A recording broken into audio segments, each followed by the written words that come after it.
सुदामा अपने टूटे फूटे झोपड़े से निकल पड़े थे। न पैरों में जूते थे, न तन पर पूरे वस्त्र।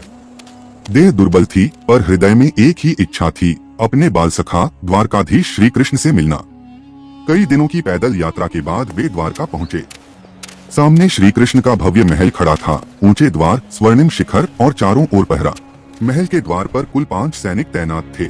सुदामा जैसे ही आगे बढ़े, 2 सैनिकों ने उन्हें रोक लिया। एक सैनिक ने कठोर स्वर में पूछा, रुको, तुम कौन हो? दूसरे ने कहा, कहां से आए हो और यहाँ क्या चाहते हो? सुदामा ने हाथ जोड़कर अत्यंत विनम्रता से कहा, मैं श्री कृष्ण से मिलने आया हूँ। वे मेरे बाल सखा हैं। यह सुनते ही वहाँ खड़े बाकी तीनों सैनिक हंस पड़े।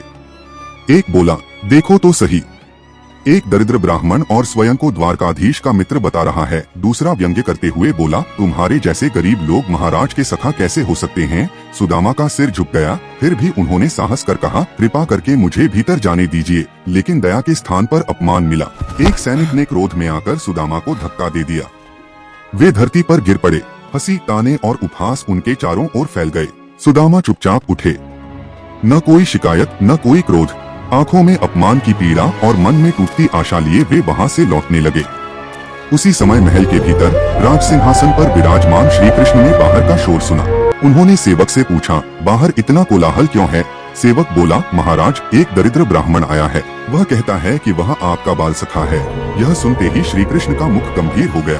क्षण भर में वे समझ गए, वह सुदामा है। श्री कृष्ण तुरंत सिंहासन से उठे और दौड़ते हुए महल के द्वार की ओर चले। उन्हें दौड़ता देख सभी सेवक और सैनिक स्तब्ध रह गए। बाहर उन्होंने देखा, सुदामा धीरे धीरे लौट रहे थे, सिर झुकाए। सुदामा, श्री कृष्ण ने पुकारा और उनकी ओर दौड़े। सुदामा रुक गए, पीछे मुड़कर देखा। सामने स्वयं श्री कृष्ण खड़े थे। अगले ही क्षण श्री कृष्ण ने सुदामा को अपने हृदय से लगा लिया। राजा और गरीब ब्राह्मण का भेद मिट गया। दोनों की आंखों से आंसू बहने लगे। सैनिक अवाक रह गए। जिसे वे भिखारी समझ रहे थे, वही द्वारकाधीश का प्रिय मित्र था। श्री कृष्ण ने स्नेह से कहा, मित्र, तुम आए और मुझे बताया भी नहीं। तुम्हारे बिना मेरी द्वारका भी सूनी है। सुदामा कुछ बोल न सके।